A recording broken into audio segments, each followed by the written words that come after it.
1975, a man walked into a sorority house in the middle of the night. He had no reason to be there. He'd done this before, dozens of times. Why did he keep going back? Some killers aren't trying to escape justice. They're waiting for someone to finally stop them. Today we're going inside the mind of one of the most infamous killers in American history, Ted Bundy, to answer the question that's haunted criminologists for years. Do serial killers secretly want to get caught? The idea isn't that killers walk into a police station and turn themselves in. It's a slow unraveling, a series of choices that make no logical sense. And nobody illustrates this better than Theodore Robert Bundy. If you don't know the name, here's the short version. Ted Bundy was a law student, charming, handsome, well-spoken. He volunteered at a suicide hotline. He worked for the Republican Party. People liked him. He was also responsible for the murders of at least 30 women across 7 states throughout the 1970s. The actual number is likely higher. He confessed to 30 murders before his execution. Investigators believe the real count could be closer to 100. But here's the thing about Bundy that most people miss when they focus on the body count and the courtroom theatrics.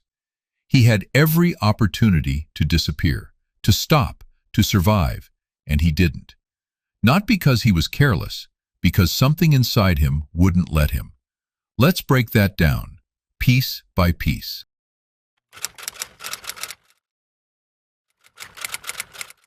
Ted Bundy didn't just want to kill. He wanted to be known. There's a crucial distinction there, and most people miss it. Bundy had an ego that operated on a level most of us can't relate to. He genuinely believed he was the smartest person in any room he walked into. He believed he was exceptional, not just as a person, but as a killer. He represented himself in court, not because he couldn't afford a lawyer. He had lawyers. He did it because he wanted the stage. He wanted the cameras. He wanted America watching him perform. During his trial in Florida, he cross-examined witnesses. He made legal arguments. He smiled at the jury. At one point, he actually proposed to his girlfriend in open court, knowing that marriage during trial proceedings would make the proposal legally binding in Florida. He was on trial for murder, and he was playing chess. But narcissism isn't just about ego. It's about need. And when the world wasn't paying enough attention, he escalated. He got louder. He got riskier. Because in his mind, the only thing worse than getting caught was being forgotten.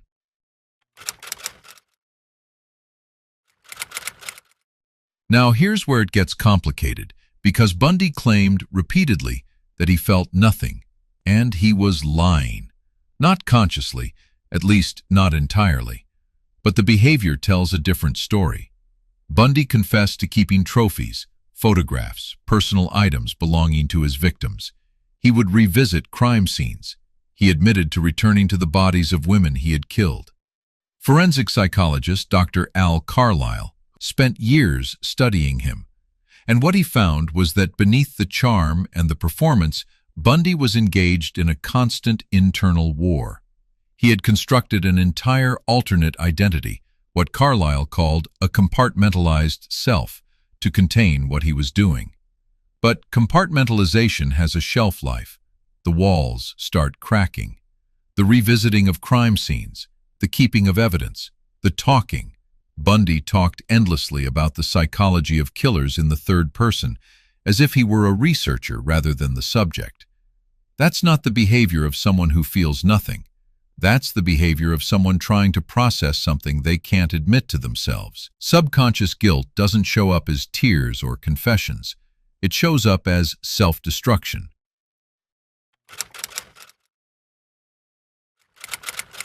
This is the part that confuses people the most. By 1974, Bundy was operating carefully. He was methodical. He chose victims in specific ways, in specific locations. By 1978, he was breaking into a sorority house with multiple women present and attacking 4 of them in one night. What happened in those 4 years? He got overconfident. Each time Bundy killed and didn't get caught, it didn't make him more cautious. It made him bolder. The absence of consequences reads, to a narcissistic mind, as confirmation of superiority. I got away with it. Again. Because I'm smarter than all of them. This is textbook escalation. The risks stop feeling like risks. They start feeling like proof. And so the attacks became more frequent, more brazen, less planned.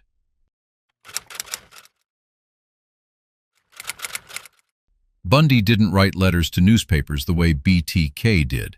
His taunting was more personal, more direct, and in some ways more chilling. He spoke to detectives, voluntarily. He gave interviews from prison. He positioned himself as a consultant on the psychology of serial killers, as if he were somehow separate from the phenomenon he was describing. In 1989, he sat down with Dr. James Dobson for a televised interview. He spoke in careful academic language about how pornography shaped violent behavior, deflecting, redirecting, always controlling the narrative. But he also confessed, slowly, methodically. Why then? Why at all? Because he was out of time, and he knew it. And Bundy could not leave the world without it knowing exactly who he was and what he had done. That's not remorse. That's a man making sure he gets the last word.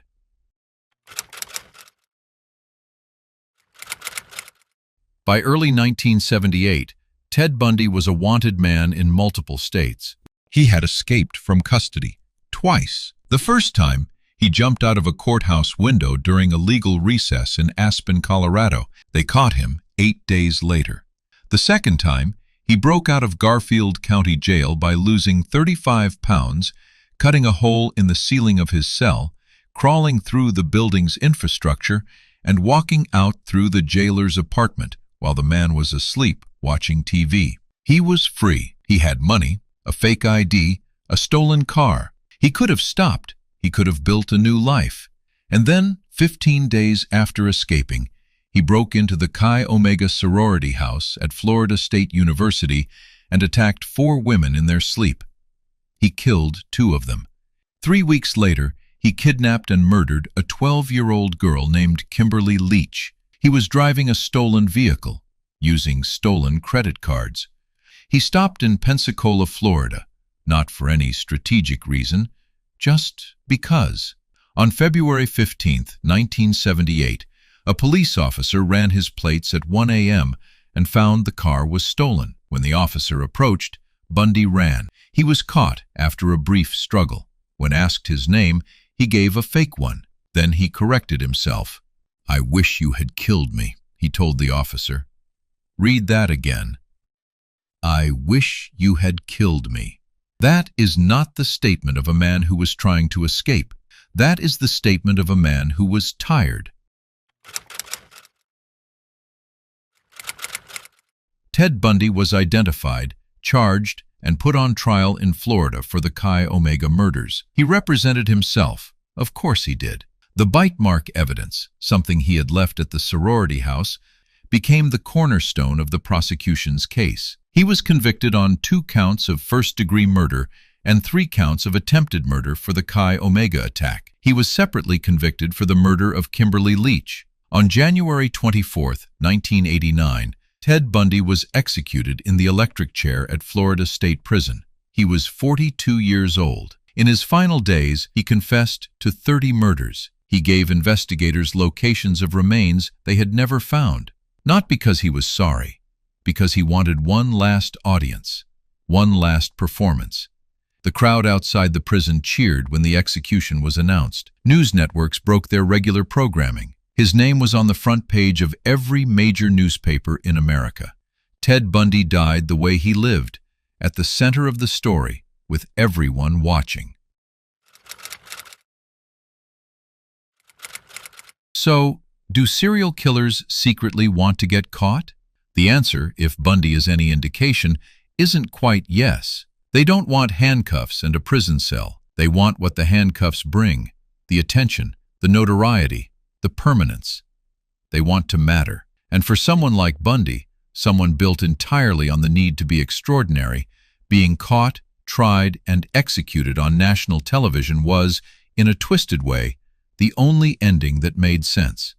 The psychology was never going to let him fade quietly. The same mind that made him dangerous made him visible. And visibility, in the end, is what killed him. If you found this video interesting, there's a lot more where this came from. Subscribe and hit the bell so you don't miss the next one.